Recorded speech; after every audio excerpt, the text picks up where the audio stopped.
Manager ব্যবসার উদ্দেশ্যে কোথায় গিয়েছেন? পারস্যে গিয়েছেন ব্যবসা করার জন্য। ব্যবসার উদ্দেশ্যে কোথায় গিয়েছেন? পারস্যে গিয়েছেন। তার 100 উট। কয়টা উট?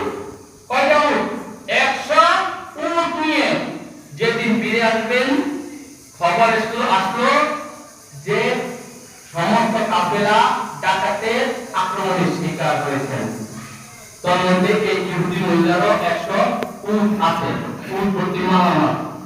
মহিলা একটু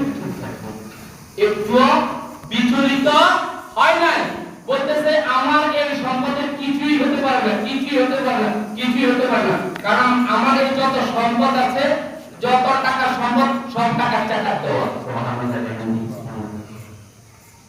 যত টাকা সব টাকা কি জাকাত দেওয়া, সুতরাং আমার মালের ক্ষতি হতে পারে না।